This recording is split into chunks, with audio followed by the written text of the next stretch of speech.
नंदुरबार शहरातील काही विशिष्ट भागात रविवारी दगडफेक झाल्याची घटना घडली आहे। झालेल्या घटनेनंतर पोलिसांनी तात्काळ घटनास्थळी पोहोचत परिस्थिती नियंत्रणात आणली आहे। नंदुरबार शहरामध्ये शांतता असून नागरिकांनी अफवांवर विश्वास न ठेवण्याचं आवाहन पोलीस अधीक्षक श्रवण दत्त यांनी यावेळी केले।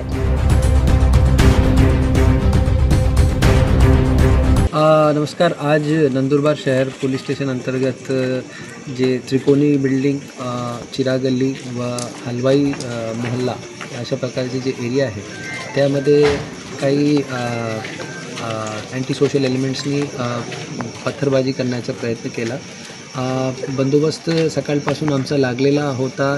एक वेगळी घटना सकाळी घडल्यामुळे तर पूर्ण जे सिच्युएशन आहे त्याला कंट्रोलमध्ये आणण्यासाठी जास्त वेळ नाही लागला आणि कुठल्याही प्रकारची तपावेतो नंदुरबार पोलीसकडे अशी कुठल्याही प्रकारची रिपोर्टिंग नाही आहे ज्यामध्ये कोणी जखमी किंवा इंजर्ड आहे।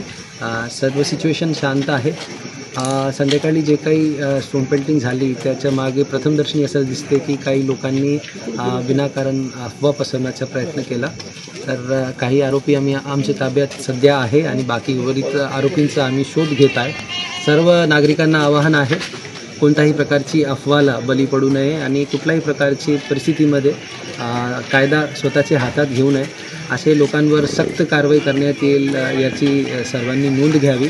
सर्व नागरिकांना पुन्हा एक विनंती आहे, आपले शहराचं वातावरण आणि माहोल शांतपणे ठेवा आणि आपल्याला काही अशी अफवा किंवा अशी काही गोष्टी आढळून आली तर तत्काळ नियंत्रण कक्ष नंदुरबार जिल्हा पोलीस त्याचबरोबर डायल 112वर आपण संपर्क साधा। सर्वांचे सहकार्यासाठी आग्रह आहे। जय हिंद, जय महाराष्ट्र। नंदुरबार शहर पोलीस स्टेशनच्या हद्दीतील काही विशिष्ट भागात किरकोळ कारणावरून समाजकंटकांकडून दगडफेक करण्यात आली। दगडफेक झाल्याची घटना शहरात वाऱ्यासारखी पसरली। घडलेल्या घटनेमुळे नंदुरबार पोलिसांनी काही आरोपींना देखील अटक केली आहे तर काही आरोपींचा शोध घेतला जातोय।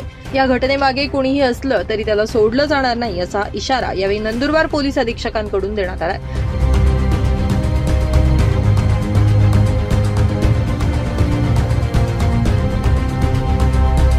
सध्या नंदुरबार शहरामध्ये शांतता असून कडेकोट पोलीस बंदोबस्त तैनात करण्यात आलाय।